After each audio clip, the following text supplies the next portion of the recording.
Welcome to House Call with Dr. Mac, where you get a real doc with straight talk for the whole you. We are in Washington, D.C., downtown Washington, D.C., with Dr. Pamela Wible. And I have to say that this conversation is I'm just going to come right out and say it's going to take me to places that I probably haven't visited in a very, very long time. Because it takes me back to medical school, it takes me back to residency, it even takes me back to my first practice. And going back to those places aren't always so nice and bright and fun. And Dr. Wible, we want to welcome you to the House Call community. Thank you for consenting in your busy schedule while you're here from Oregon to sit down and talk to us today.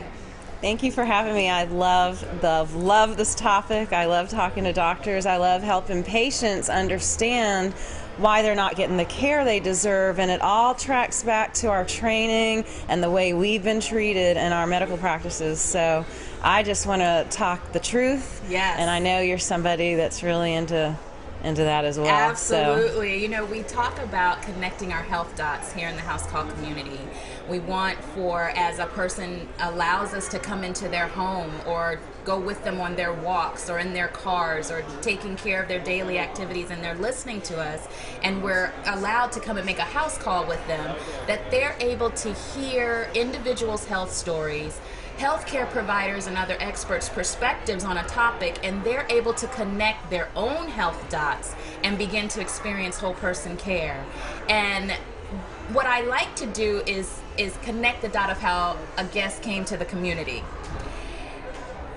I was introduced to you through social media, and I was introduced by a dear friend of mine who I found out is actually chapter 52 of your book, Physician Suicide Letters Answered.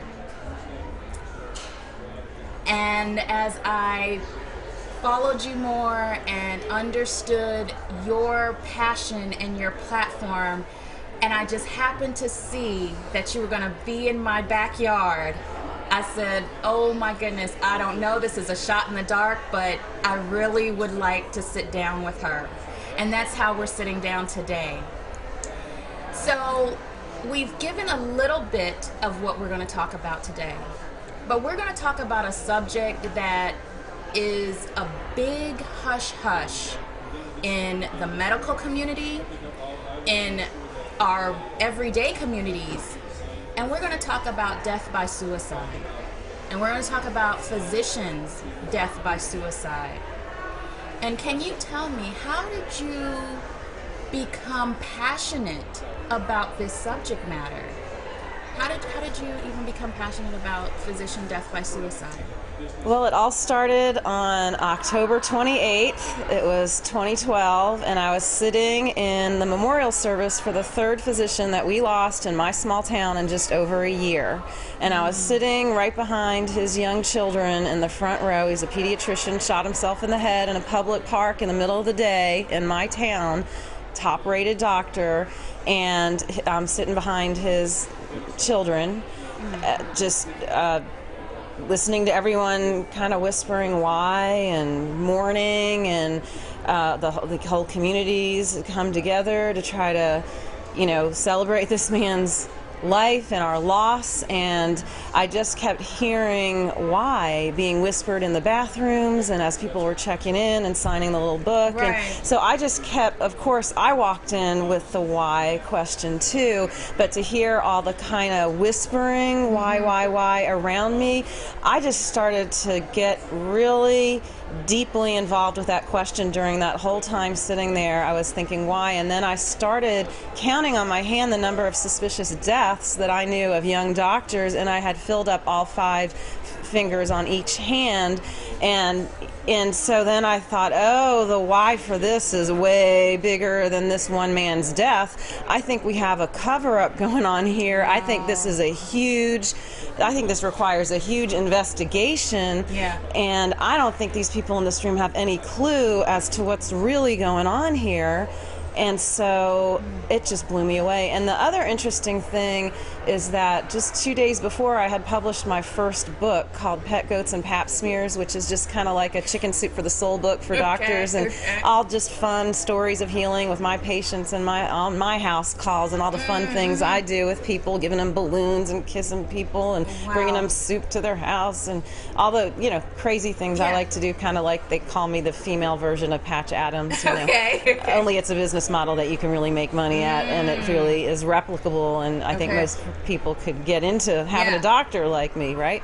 I think. And we're going to talk about that too later. And so here I did come out with this book, which was basically meant to like revitalize my profession and help physicians find their joy and help patients find their joyful physicians. And to have 2 days, less than 2 days later, another doctor kill himself in my town, I thought, well, I guess a chicken soup for the soul style book isn't really going to solve this problem. This is a problem that's so far gone that you just can't hand people a book about fun medical stories.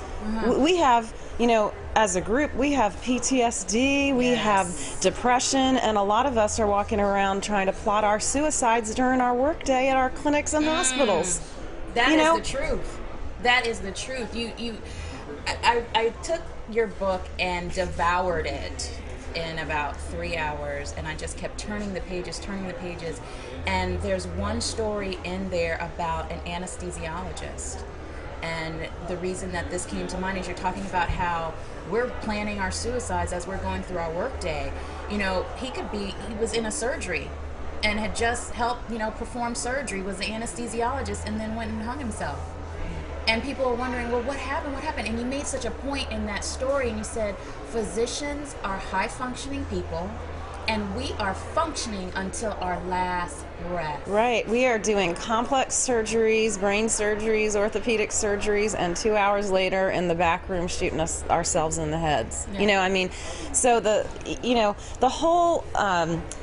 the whole topic of suicide is overwhelming for anyone. Even just one suicide is, overwhelming for people. When you think about how many suicides there are, like just during our interview here happening in the world, it's just incredible. But I think the way to handle this is you pick out a subset, a demographic that you can deal with. Like, I totally understand now medical student and physician suicide. I understand why it happens. I understand how we can prevent it. And I think 99% of these are preventable and easily preventable. And so once you can focus on one target demographic and really solve it, then you can extrapolate to veterans and transgendered, and everyone else can benefit. So I know a lot of people think, well, why should I care about physician suicide? I'm not a physician. Well, let me tell you, you're going to need health care in your life, and you don't want the person controlling your ventilator to not have sleep, be bullied, and be plotting their suicide while they're trying to take care of you. Furthermore, I think we can all get behind the idea that why should we have a world that creates so much hopelessness and misery that people feel their only most comfortable, safest choice is to kill themselves? That's quite a world we've created. Absolutely. And one thing that I had mentioned, I think, yesterday during my keynote is to these medical educators is I told them, we've created a medical education system in which some people feel so out of their comfort zone in what we're making them do and how we're training them, that they feel like it is more comfortable to shoot themselves in the head than to finish medical school, right? And residency too. What kind of, because I was asking these people to please get out of their comfort zone in the audience and help me solve this so we can finally talk about this, and people resist, coming to the stage and sharing from their hearts. But I'm telling you, it's much easier for you all to get out of your comfort zones and help me solve this than to allow these residents to continue to be so far out of their comfort zones that they feel more comfortable jumping off a hospital in Manhattan to their death than going back to work tomorrow as an OBGYN in their residency. I want us to go back a little bit. You were talking about how we've created an atmosphere. I've tried so many times to put into words residency, medical school, and the first time you get out there on your own, and I have yet to formulate a complete thought that can house all of it. The only thing I used to say was residency is just a pathological state of affairs. That's the only way I can put it. Well, it's like being in a cult. Yes. That's what it is. It's And like you got sucked into a cult, and so you can't relate to the rest of the world like everyone else does. You're not like real normal anymore. It's going to take years to recover even from it. yes. And in your book, you talked about the atmosphere of bullying, that we have created an atmosphere of bullying, of hierarchical type of atmosphere where we're sleep deprived, and we're asking people to, we have, I had totally forgot about it till I read in your book, the pimping sessions that we have. And I was like, oh my goodness, I totally forgot about that. That's what we used to call them. And I know people are going to be like, what? Pimping? What do you mean? What are you talking about? So can you give us a little bit can you explain a little bit of the atmosphere and the culture of medical school residency that starts fostering this PTSD that we suffer? Yeah, well, I think we basically have a training program that's based on fear-based education. Yes. And that is just not going to fly in 2016. I mean, I know there used to be a time when people thought it was okay to spank their kids and be, violent with other people, and that was a way to teach people. And it's 2016. And then the fatal flaw here in Western medicine is that we are following. This is how I felt when I went to medical school. I felt like, because I went to a really progressive all-women's college in Boston, Wellesley College, and so I was used to being treated well, being respected, being told I could be anything I want in the world. Come on, Hillary Clinton went there, Diane Sawyer, Madeleine Albright. I mean, I was following in the footsteps of people who could accomplish things, okay? And we were told on day one that we are women, we're not to be called girls, that you can do whatever you want and don't let anyone hold you back. And then all of a sudden I graduate from there and go to medical school in Texas to this good old boys, backwoods, I don't know, anything goes, womanizers, hunters, racists, everything, anything goes.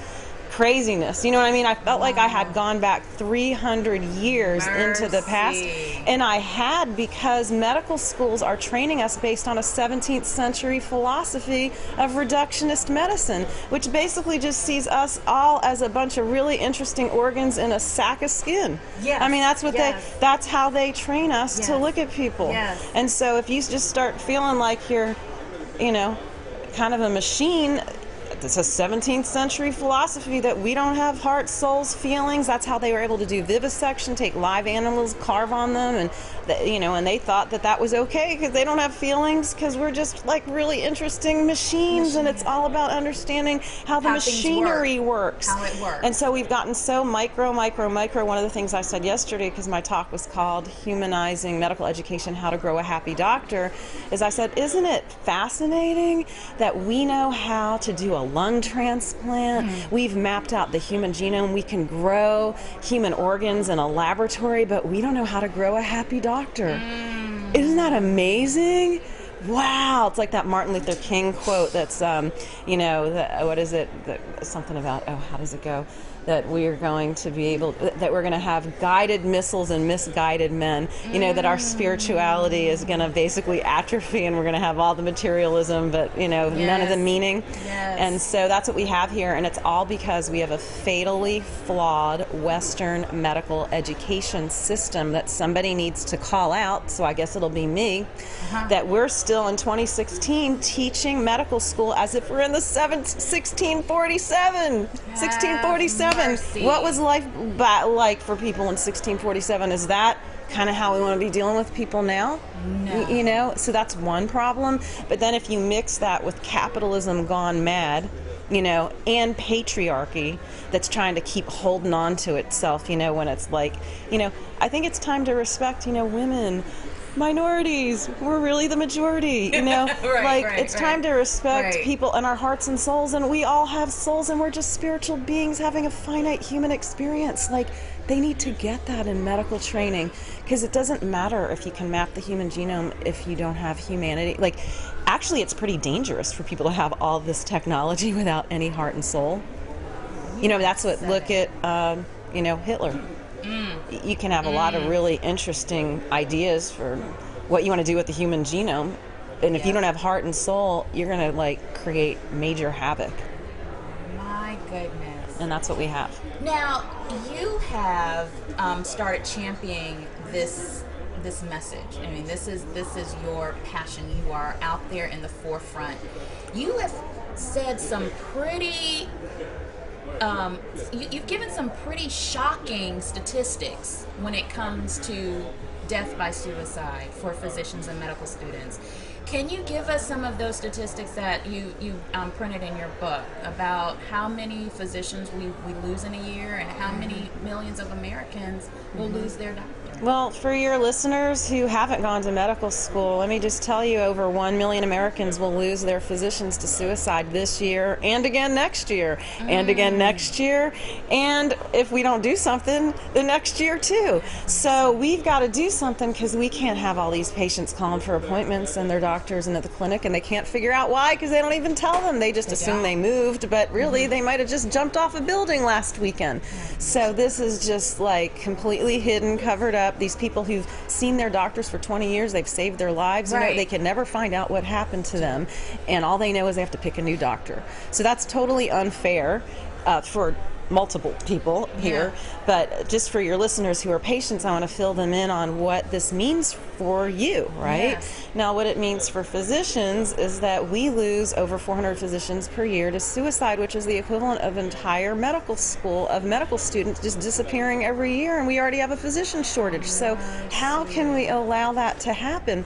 And then that's not even counting the number of medical students we lose to suicide, which is like maybe 75 to 150 a year, but we don't really know. And why don't we know? It's not like we can't figure out that they didn't show up to class. I mean, like I told them yesterday, it's like you do know when they don't pay their tuition that they're not there anymore, right? Like, where did they go? Where did they go? Why aren't they there?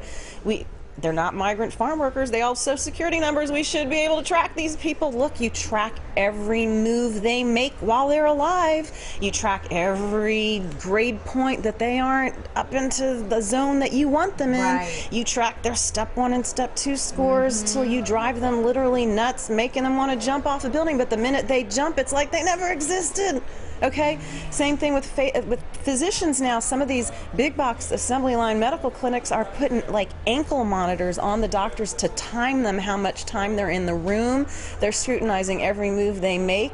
Like you might as well be a prison inmate. Absolutely. And that the minute, is so true. And the minute they die, it's like they never existed. They only exist as long as they're a revenue generator for you, right? As a medical school or a big box clinic, that's when they exist. And as soon as they stop generating revenue, you have nothing else to say. Let's just call it what it is. Wow. So have you gotten a lot of resistance from the medical establishment? No, I haven't had any resistance. Really? No, I haven't. I have people that are afraid for my life. I have people that tell me, like, watch where you walk. But I don't feel, people come up to me and they thank me all the time. Doctors come and tell me that you've saved my life. I read that article. I finally understand. Mothers who've lost their children to suicide in medical school or residency, they read this book, for example, or read something I write, and they finally understand why they lost their child 20 years ago. They didn't understand. They thought maybe it was something wrong with their child. No, this was done to your child. And the other thing I want to say that's pissing me off more than anything is this term burnout. I feel like I could kill people over this term. I am so sick of this term burnout being used, because that is a victim blaming and shaming term that then fuels the problem that we have. These doctors are walking around getting labeled with burnout, which makes them, the reason why this upsets me is a lot of people that have been suicidal have told me that they were first labeled with this term burnout, which made them feel like, oh, there's something wrong with me. I can't keep up with the group. And so that fuels their decision to jump off buildings and buy guns and kill themselves, because they were labeled with a term that was created by our oppressors. Okay, this was not a term that was created by anyone for any sort of nice reason. This was a term that is created and propagated by our professors and kind of well-meaning but clueless physicians who use this term that basically makes us feel like there's something wrong with us. Let me tell you, we were valedictorians, top of our class, shining stars before we started medical school. There was nothing wrong with us. We were high-functioning people. We were the kind of kids that, like any parent would want to have. We didn't curse. A lot of these kids are like, they don't curse, they don't drink, they study all the time. They're like really good people, and that should be encouraged and they should be celebrated. They're the winners. Why would you take a group of such high-functioning people and suddenly over 50% of them have quote-unquote burnout? These people have been friggin' abused, and we need to use the real term, which is abuse, and I don't use that lightly. I didn't just make this up.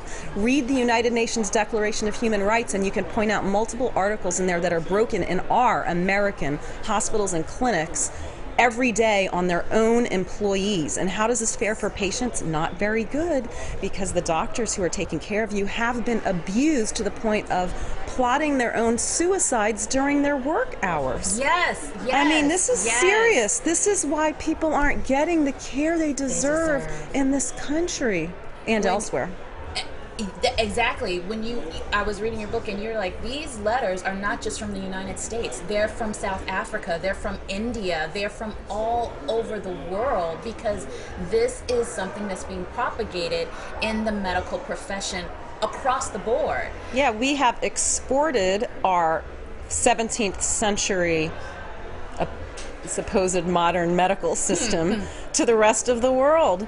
And they have their own stresses of poverty and other issues in India compiled on top of this complete disaster. So let's just call it what it is, and let's just, it's like you can't have a treatment plan that will make any sense if you don't have the right diagnosis.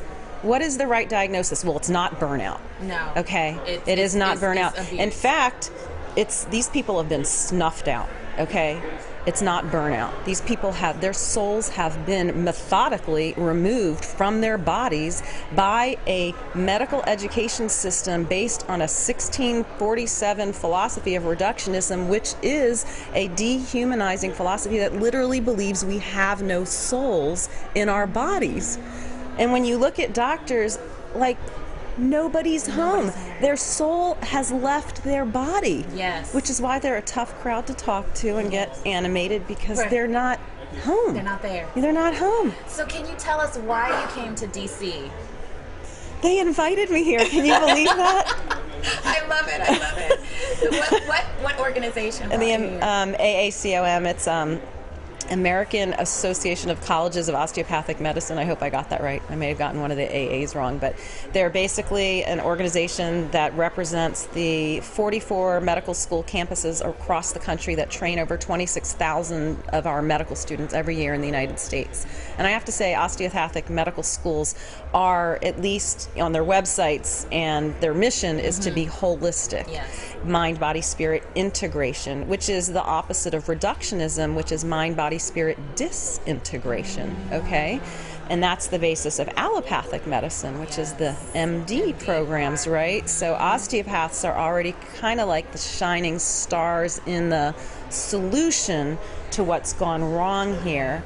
Not all of them kind of understand the ins and outs of a lot of things I've discovered, so they wanted me to come and kind of shed light on this. Okay. And they've been really, really highly receptive to the things that I'm saying. Because I was wondering if you were getting any pushback from medical schools, from residency directors or programs. I have not received any pushback. Can you believe that?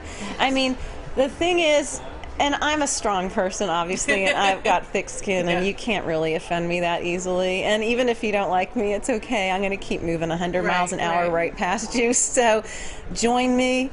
I'm a fun person, just speaking the truth with love. And I think people realize that. And I'm in this, not to make money, not for an ego thing. It's so funny every once in a while, like, oh, you're just doing this for it's like, suicide is not, I didn't get into this, like, to make a lot of money off of suicide victims, you know what I mean? When's the right time to ask somebody for their credit card when they're calling you and they're suicidal? I've never done that.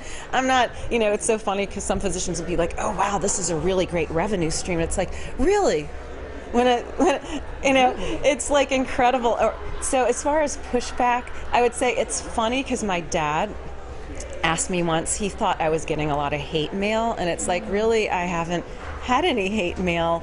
But there's and all the time, I often get told, mostly by men or people older than me, they'll say, well, keep up the good fight. And I have to say, well, this isn't a fight. This is a labor of love. I just love what I do. You can tell by seeing what I do at my office. I don't feel like I'm fighting anyone. I am celebrating the truth and inviting people to join me, or there are people who I'm sure are repelled by me. And the people who are repelled by me can keep doing the same thing they're doing, which is, if it's the status quo, it's killing doctors and killing medical students. And so that's your choice. But I don't consider this a fight. I don't consider this really very difficult even. I'm just noticing the truth and speaking out loud. Wow.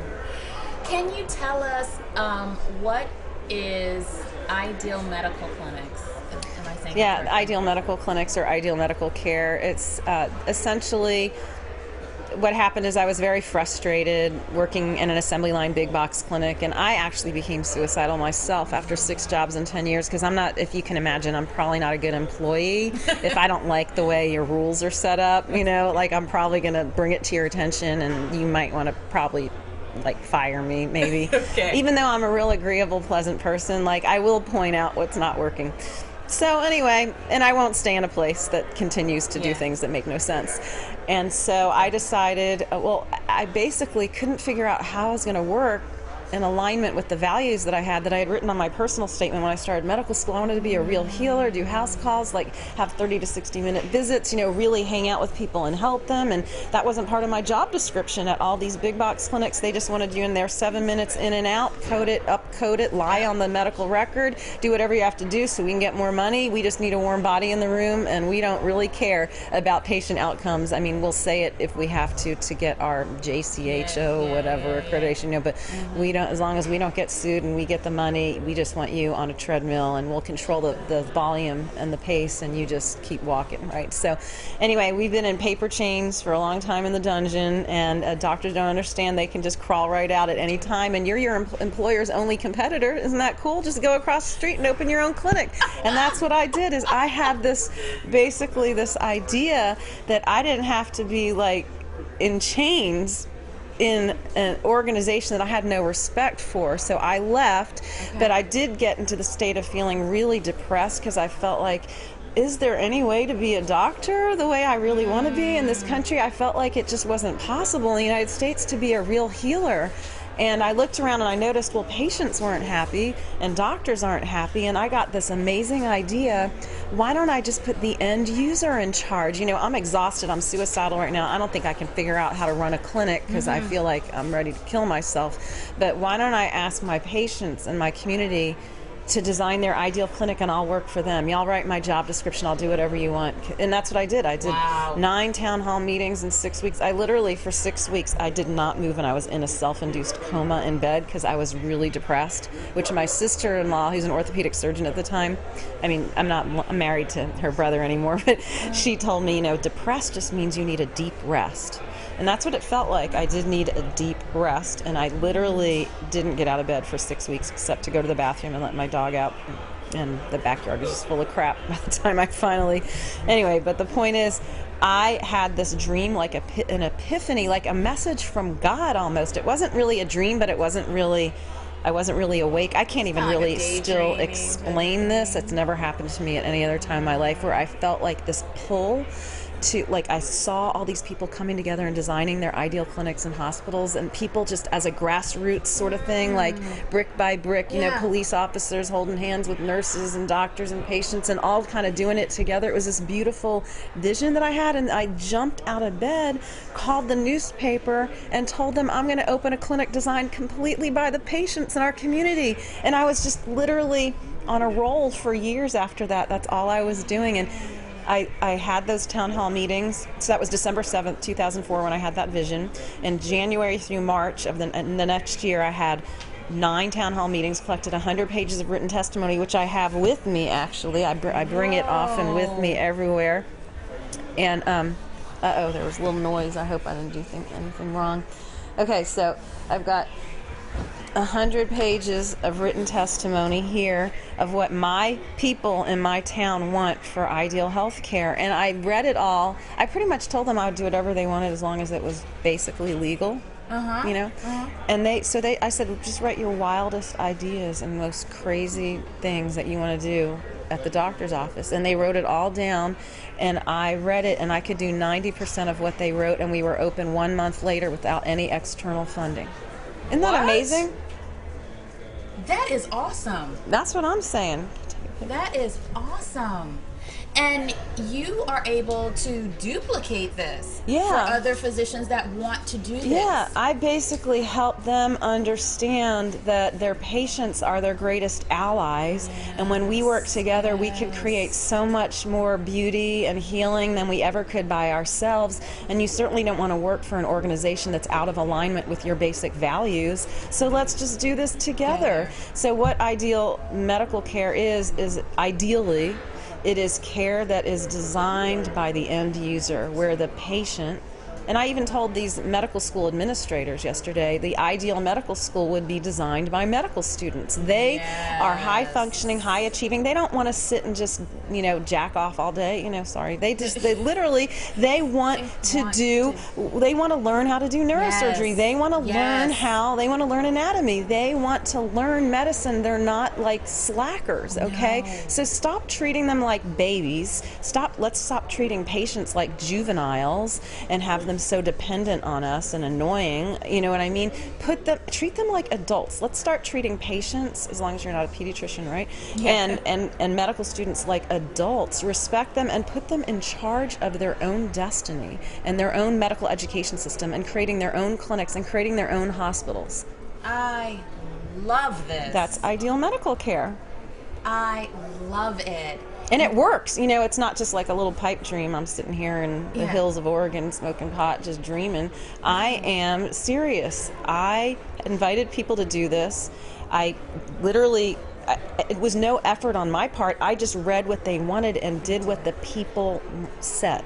So this is like the community mandate, and all it is honoring people for their potential and following them. A good leader follows the people. So what do the people want? What do medical students want? What do patients really want? Have we ever asked them? Isn't it strange that we've never asked them what do they want?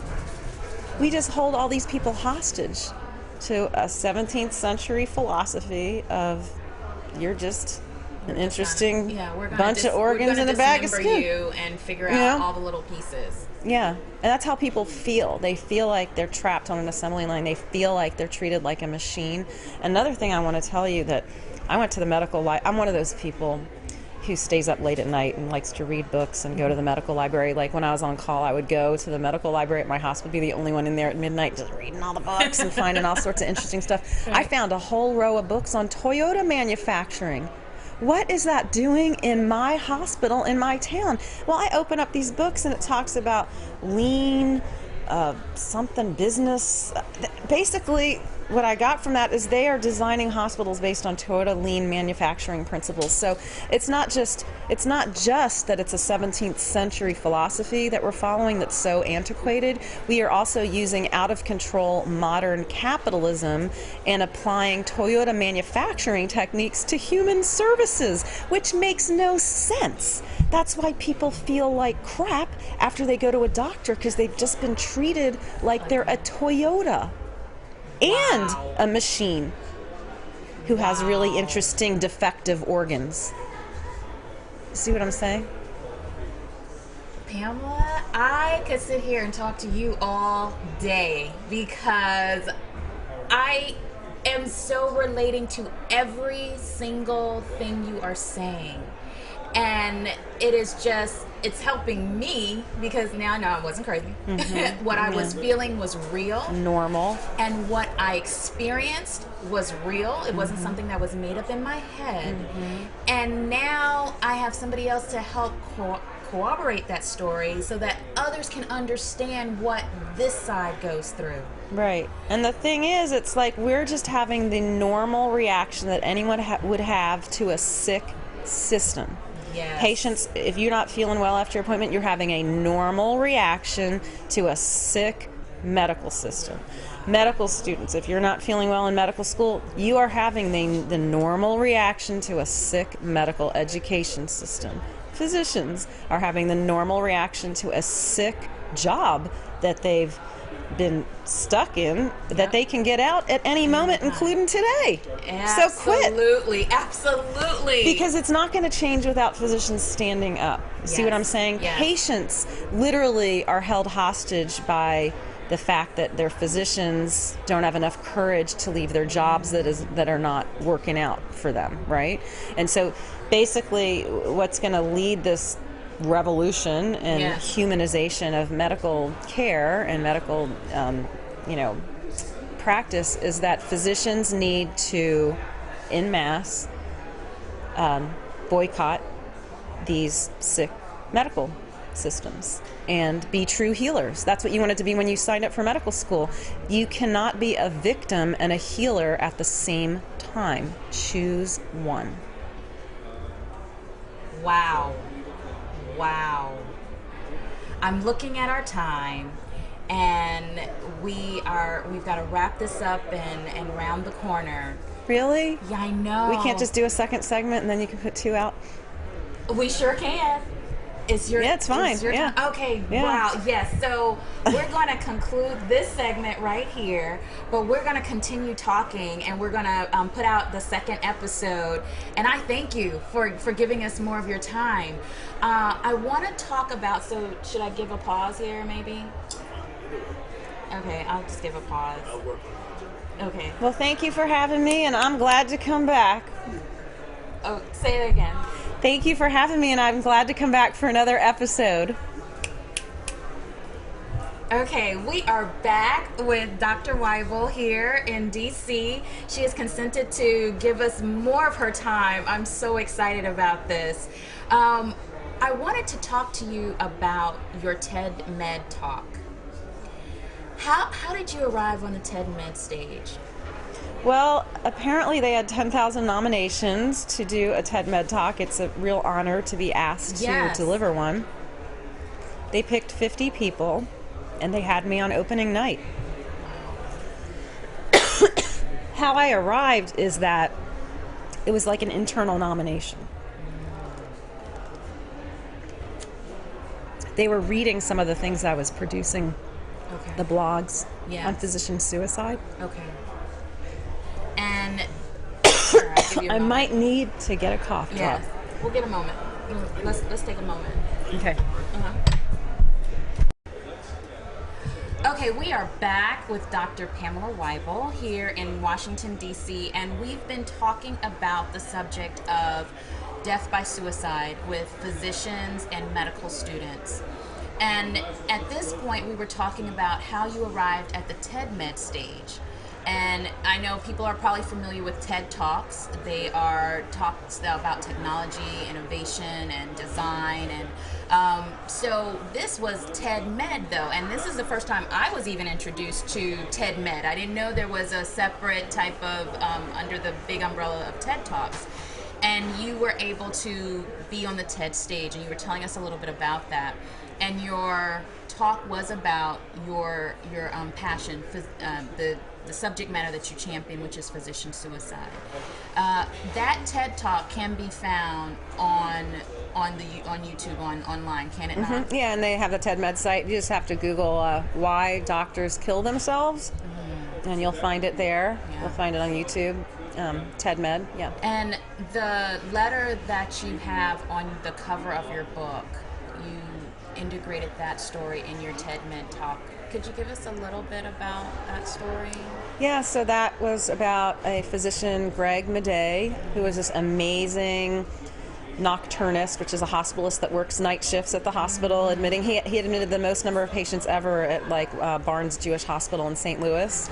He was this hardworking, super smart guy. I mean, on his obituary legacy page, there are patients still writing in thanking him for saving their lives, and he's been dead for 2.5 years. Isn't that amazing? Oh. I mean, it's amazing that this guy dedicated his life to saving others, and yet they let him fall and mistreated him in a way that led to his own demise. Oh my goodness. Oh my goodness.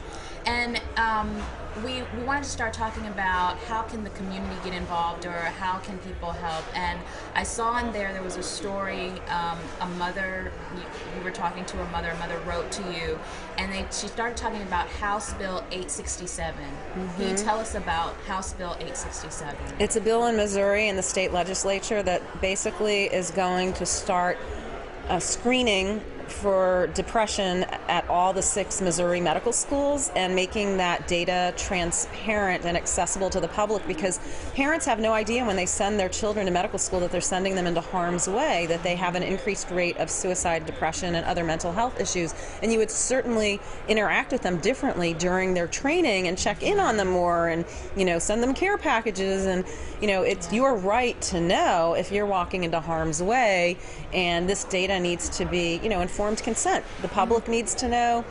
Medical students need to know. Medical students might choose a different medical school that has a lower suicide rate if this data was made available. Wow. So this is data about the school's letting out data about how many students have either had to have mental illness or suicidal. Right. It's not going to identify students. It's an anonymous, de-identified screening process, but the data in aggregate is going to be made available to the public, and so that you can make a judgment. Is this a good environment for me to go into? Yeah, and the same thing with just like infection rates in hospitals and other sorts of things. The public deserves to know what they're walking into, and you might choose a different hospital that has less suicide among their doctors and less infection rates, and you know what I mean? Right. It's part of the data points. Part of the the data points. Now, as of right now, is there any type of support for physicians that are feeling that they need some mental help, or they need that help, that they're feeling that they're starting to slip away, that they're walking down that path, that I'm becoming suicidal? Is there anything that we have in place today? No, there's nothing we have in place today. There are little pockets of people trying to do things, but there's nothing on a national scale that's available. That's why I sort of became the suicide hotline for physicians, not just in the U.S., but around the world. And medical students keep writing me. And why would they write me? They have nowhere else to go. So, of course, they reach out to me. And that's what I wanted people to understand. There's really no place for us to go. No. Even for us to receive psychiatric help, or saying if somebody's bold enough and to say, I need some help, I'm having anxiety, I'm having depression, I need some help. You wrote about a doctor that would go 200 miles away, pay cash, and use a fake name in order to get help. And we shouldn't have to jump through those hoops. And the reasons we do that is because when we're going for licensure, when we're going for privileges, we're asked to check off, have you ever had have you ever been under psychiatric care? Have you ever had to deal with, X, Y, and Z when it comes to mental health?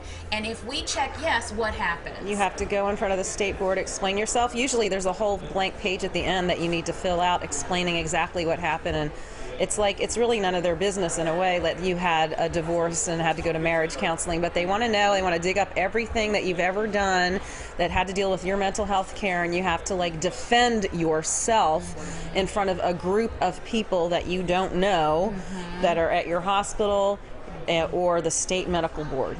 Yes. And then sadly, some people end up getting turned over to the physician health program, which is actually a program that preys upon physicians financially to support itself, and has them they send everyone into an AA style 12-step program, whether you have substance abuse or bipolar or anxiety or bullying, or no matter what it is, it's like this weird one-size-fits-all. And it's kind of terrifying, and that's what led to the letter on the front cover of my book, is that Greg Madej was sent into a physician's health program, and he did have a drinking issue, right? He was never impaired at work. He liked to drink because it made him feel better with his anxiety that he dealt with in his free time, right? So he never was impaired at work. And yet they were on his butt constantly and wanting him to go 300 miles out of town and do treatment programs that were really demeaning. The way they spoke to these people was very 17th century, belittling. I mean, at one point he called his mother from the treatment center, and his mother's a psychiatrist, and when he got off the phone, his little counselor there said, "Oh, what's wrong? You had to call your mommy." You know, you don't talk to adults like that who are suffering. This guy is highly intelligent. He saved hundreds of people's lives, and by your bad attitude and speaking to him like he's some sort of you know, a child or imbecile, like, it just shows that you have a problem, right? So this, as far as where physicians can go for help, well, the Physicians Health Program on the surface sounds like a place you might be able to go and get physicians' health. Right. However, they terrorize people there, because I get letters from physicians who've been terrorized there that you've read in the book. Yep.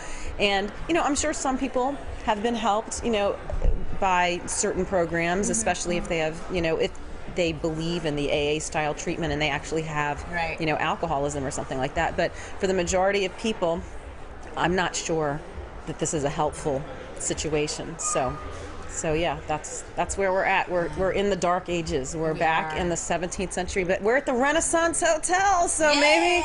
Maybe we can have a Renaissance. It's time for a Renaissance.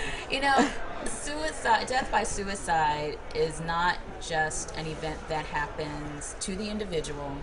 It affects the family, it affects the co-workers, it affects the patients that they were taking care of. It's a ripple effect. Can you give us a little insight on the story about Caitlin and her mom, Rhonda? So Caitlin was, at the time of her death, a 23-year-old medical student in her third year at Wake Forest, and she was like a star child, like straight A valedictorian, you know, one of those people, never cursed, so good, like from a rural town in North Carolina where, you know, gosh, she probably had the highest IQ for a 100-mile radius. I mean, she's just a brilliant, smart person who was dedicated to helping people and wanted to become an anesthesiologist, and she went to medical school. And I didn't obviously know her. I never spoke to her before she died on April 11th, 2013. But she, in my mind, just from like hanging out, her mom reached out to me and was so happy that I was working on this, because her mom then wrote a book after her daughter died on the suicide of gifted people and how it's different, you know, than just people in the general community who you might see that they're suicidal before they do a school shooting. You might sort of notice they're not acting right. They're not doing brain surgeries 2 hours before they shoot themselves in the head. Like the average person is decompensating in the weeks leading up, right? Physicians are unique in that they have been so good at disguising their problems for so long that they can put on a show till the very end and be high functioning, which was her case. You know, she's a high functioning person. Her, I feel like that maybe this is kind of me feeling into her situation, is that, you know, being such a bright person can be like a curse. Because it's like, if you're smarter than everyone else, you could feel like you're in a special ed class everywhere you go and nobody can relate to you. And so, not that you want to be judgmental on other people, it's just that who's your tribe if you're super smart like that? Like, who can you hang out with that really gets you, right? So I think she felt like when she got to medical school, she'd finally be with her tribe of people who are as high functioning and smart as she was. But what happens in medical school is they keep these people so terrified and isolated, they don't have time to bond with one another and become friends. And so they end up just these terrified, lonely, very smart people, which is like a death sentence, because loneliness, we're social animals. Being really smart and lonely is like a double, you know, like you can't relate to a lot of people and what goes on in the world with the common man, because you feel a little different. Right, because you're gifted, right? So you take these gifted, lonely people and you torment them, and then they're smart. They see that you're tormenting them, and they understand that they have now signed up for a profession that's going to be a lifelong torment. And, you know, like, they're not going to tolerate that. They're going to see suicide as the more comfortable option than continuing to be tormented financially with $300,000 of student loans in a profession where what's the end goal? They finally get out of all this and they work at, like, I don't know, an assembly line clinic and are forced on for 7-minute visits with OBGYN patients, And so your so fingers you're- are going in and out of all these women all day long. Like, that's really like joy, that's what you're going to be doing, you know? So you don't get to connect with anybody. So like your soul's purpose, which is the reason why you went into medicine, is basically shit on, you know? And so what happened is that Rhonda reached out to me, and I became really close to her, and on social media we were in connection, and you know, I was on the phone with her quite a lot. And then, you know, one day after I delivered a talk where I was actually quoting her from the book that she wrote about her daughter, and I Facebooked her. I was so happy because we got a standing ovation, and she never liked my post and she didn't respond. And then I found out the next day when I went on her site, there were all these, you know, rest in peace Rhonda, you know, she had died by suicide actually during my talk. And so this impacts, you know, when you lose a family member to suicide, it increases your risk of dying by suicide. And this family has lost 2 out of their 4 members of their nuclear family to suicide. I asked the father, I went to her funeral. I'm sitting there with my hand on Rhonda's casket and looking ahead at Caitlin's gravestone with her beautiful 23-year-old smiley face picture on there with her little blonde hair, perfect, didn't harm anyone on the planet sort of sweetness, right? And now here's her mother's casket with all the earth torn up with the little fake green thing that they put for grass. You know, I mean, it's like, this is very surreal that now we're going to have this mother be buried next to her daughter. And then I asked the father at the after party, you know, where you're all hanging out with the relatives, and he's such a sweet man, and he's not revengeful, and he's not the type of person that would blame others for his problems. And I asked him, you know, if your daughter worked at Walmart, do you think that she and your wife would still be alive? And he said, yes. Medical school has cost me half my family.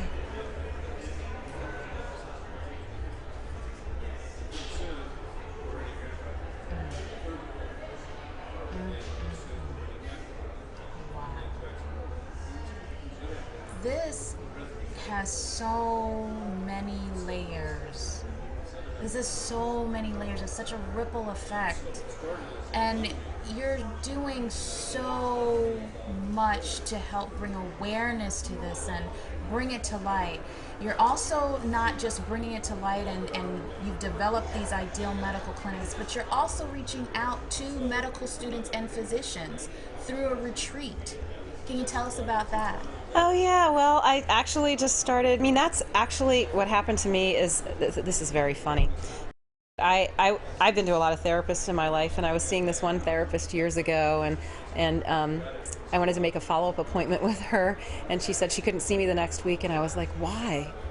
I really need to come back and see her. And she said, well, I'm not going to see her next week. I'm going to be at a retreat. And I said, well, what retreat are you going to? And she said, I'm going to self-care for the healthcare professional. I was like, oh my God, that sounds great. I should go with you.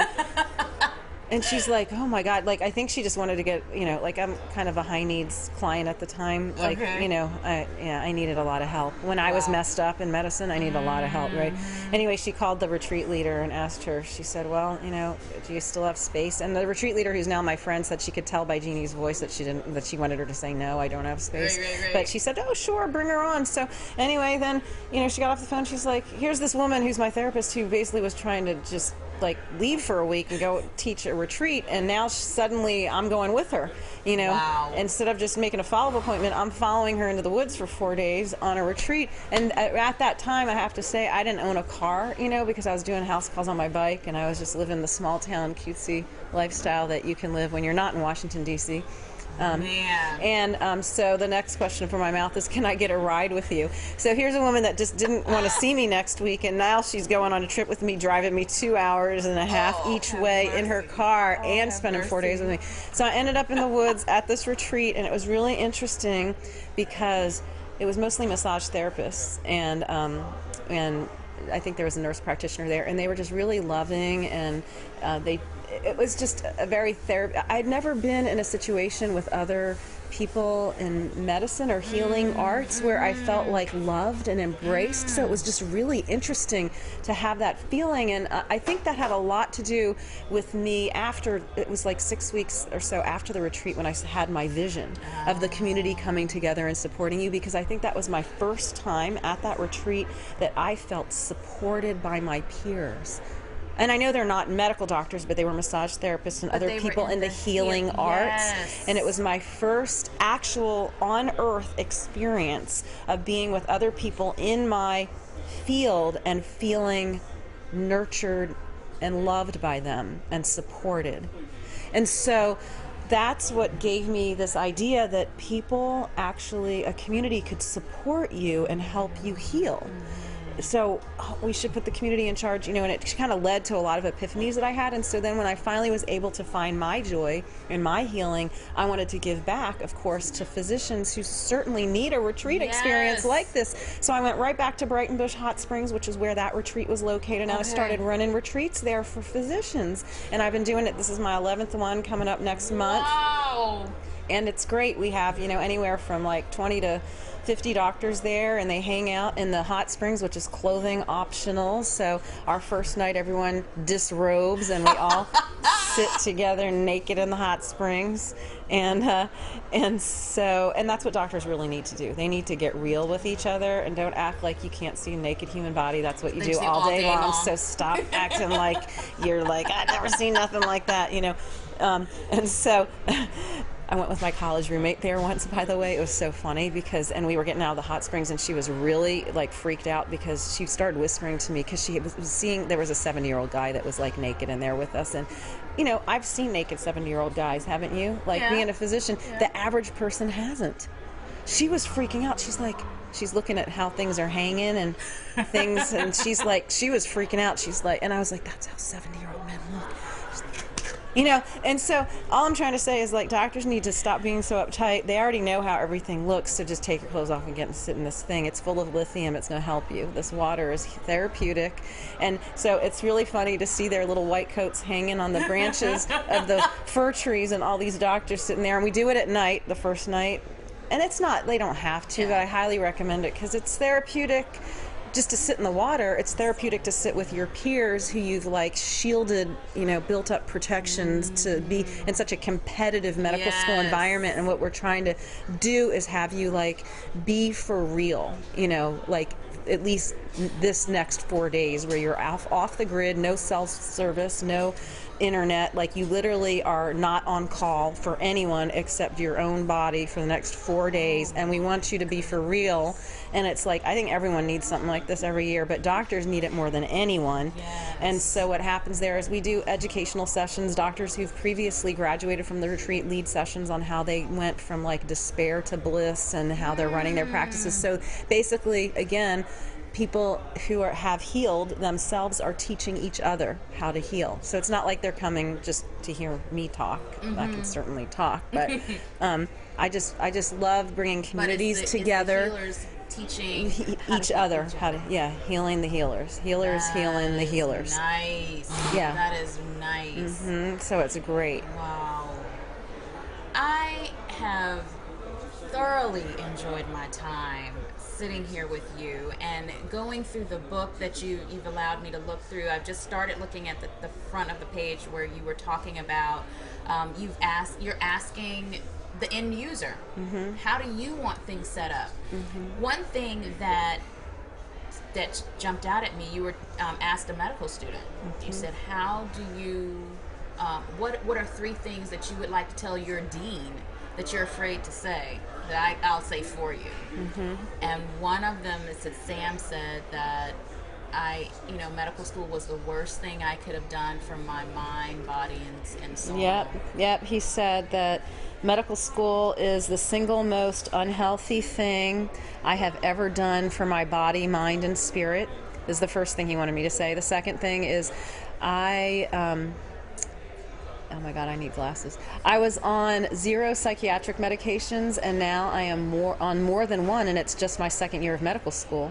And 3 is the only communication that the school has with us is through fear-mongering, and the upperclassmen just tell us to get through it, and it'll be over soon. That's our modern medical education. That's it. And that last one in your book, you talk about that physicians are told to just suck it up. Suck it up, right? Suck it up. And yeah. and that is, this is the way it is. This is the way we've always done it. You chose it. You knew. And you know it's going to be hard. Just you whiny little kid. Yeah, just get back in there. Yeah.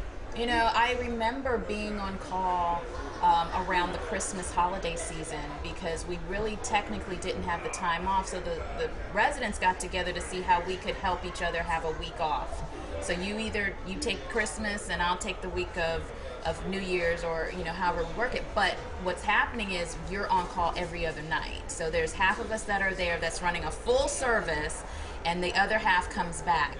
And I remember at the end of my week that I was there, I literally just slid down the wall. We're doing our sign out at the board in labor and delivery, and I just slid on the floor and I just sat there and I couldn't move. And I was like, and all I said was, nobody died. Nobody died this week. So that's my sign out. Yeah, that's crazy.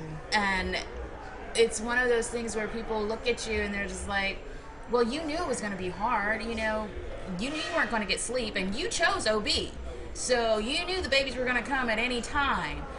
It's not that I knew it was going to be hard and suck it up, but I wanted to be a part of a person's life at a very important time in their lives and be able to walk them through that. Mm-hmm. And we don't have that support. And I love what you're doing, because you're not just saying, hey, look, we have this problem over here, but you're also giving some solutions and giving an atmosphere where people can heal and can move on and be better, mm-hmm. and be better healers. Yeah, because the bottom line is we're all on a continuum between living our dreams and dying by suicide. You're on that road somewhere, and every day if you make self-destructive choices, you're moving closer to the suicide end. Or if you make choices to live your dream, your soul's purpose, you're moving more towards the end of living your dream. And unfortunately, our medical training pushes us right down to suicide because it steals our dreams, our hopes and dreams. And then when people say, well, it's always been this way, and buck up and suck it up, yeah. It's like, well, you know what? Tradition is just a bad idea held by a lot of people for a really long time, and it needs to change. That's a great point. Before we leave the community and wrap this up, we usually have our guests give our community a tip of the day. It can be on the topic we're talking about, or it can be anything that's now in your heart and your mind, your soul, that you want to share with the community. So could you give our community a tip of the day? Yeah, the tip of the day, which is what I always write in my books, the Pet Goats and Pap Smear books when I was signing them, is may you always live your dreams fearlessly. Because that's what it takes, is a fearless attitude to be who you really are in the world, to be who you were born to be in this world, and don't let anyone tell you that you can't. So living your dreams is the key to energy, to success. Let me tell you a little story about a doctor who opened her own clinic after my retreat. She went home and she has her amazing little clinic in Fort Worth, near DFW, Dallas, Texas area. And she was so excited doing house calls, like really spending time with people, that she called me one day and she was really concerned that she needed to go to a psychiatrist because she felt manic. She felt so excited about her life that she thought something was wrong. And I had to tell her, that's normally how you're supposed to feel. Remember when you were 3 years old and you jump out of bed every day and just run through the house and be so excited for breakfast and so excited about the next thing that's going to happen? Adults are supposed to feel that way too.